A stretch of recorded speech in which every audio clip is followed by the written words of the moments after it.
All right, American federal government. So this chapter 3, I believe we're on, is on federalism, concept called federalism. So just an introduction to that. First of all, with federalism, as governments are set up around the world, we divide them into governments known as unitary systems, and then federalism, or federalist systems, right?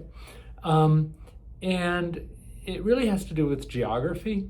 So, for example, Japan and France, they are a unitary system, and that means really there's just one unitary government, a centralized government. The advantage of that is, like in Paris, they can make decisions and they can immediately put them into effect throughout the country and so forth. Same thing with Japan.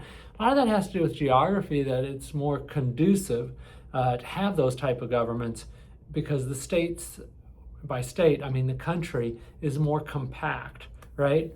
But in a country that's spread out over a large area like the United States is, it doesn't make as much sense to have such a system. And so when our country was created under the Constitution, we create a federalist system, and that is where you have the federal government located in Washington, D.C., in the capital there, the legislative, executive, and judicial branch.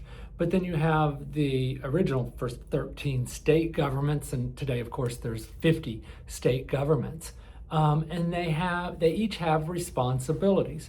Now, historically, those responsibilities, it was known as layer cake federalism. So the federal government had responsibilities. Those included issues like immigration, because they would be in charge of that. Of course, national defense. And then the local governments would be enforce local police powers, health and safety laws, and things like that. Okay, that's layer cake federalism, because it's a layer cake. Now, the federal government is supreme, right? Because of the supremacy clause under the Constitution. So if the laws that are made in Oklahoma City conflict with the laws that are created in Washington, D.C., the federal laws are going to be the ones that are supreme, right? And we see that happen time and again. But oftentimes, because state governments will try to challenge the federal law because they don't like it, And in fact, I think that's related to your assignment in this chapter. We see that more and more often in some cases, depending on the administration. With the Trump administration, a lot of it has to do with like enforcement of immigration, where a lot of the blue states, as they're called, do not like the immigration tactics. And so, for example, California has been passing laws that say that ICE agents can't wear masks and things like that. Previously, some of the other issues have been related to legalization of drugs. Officially in Oklahoma, you have the medicinal marijuana, as everyone knows, was passed. But at the federal level, that is still a controlled substance. It reminds me, for example, of bus driving, because when marijuana was legalized for medicinal purposes, I'm tested as a bus driver for drugs. And I thought, well, what happens if I tested positive for marijuana, but it's legal in Oklahoma? Well, I was told, no, you'd still be fired, because it is the federal law says it's a federally controlled substance. But you see conflict with those within those laws and the creation of those laws sometimes. But it's not always conflict, it's cooperative too. So, for example, the federal government is going to, going back to like let's say Medicaid. Medicaid is health insurance for children from lower income. It was created in the 1960s. Medicare is health insurance for people who no longer are working, primarily the elderly. Okay, so it's meant to fill in those gaps, because children of lower income, they don't have insurance, right?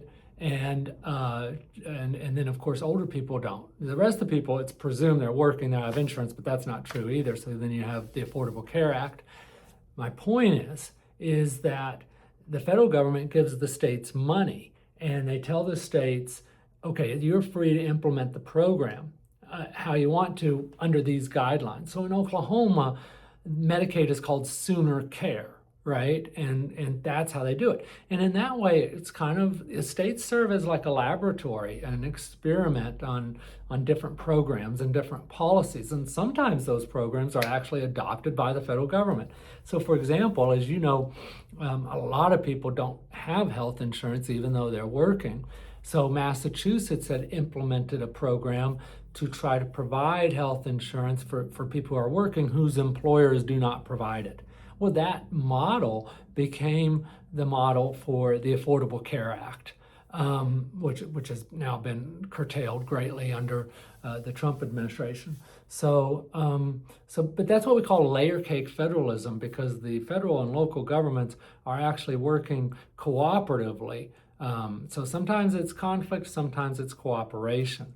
The other thing is, we get ready to study federalism as well, and as you dive into it and learn about it, for whatever reason, students have a lot of trouble with this. They confuse it. Later, you're going to do a letter to an elected official. And I often have students that will they'll write a letter that we should have more funding for education. And then they'll address it to the President of the United States. And it's like, he really doesn't have much to do with that. That would be more at the state level. Now, it is true that Trump administration really cut back on the federal education funding through the Department of Education. So you could address that. But for the most part, education funding is from the state. Teacher pay is dictated by the state. Funding for education classrooms is dictated by the state. So that letter would be more appropriate to a state representative or to the governor. We'll see the same thing. Sometimes I'll get things like somebody is upset about the potholes on Broadway, and they'll write a letter to their congressman, and it's like, he has nothing, or she has nothing to do with that. So and that confusion in some ways is part of the federal system, I suppose.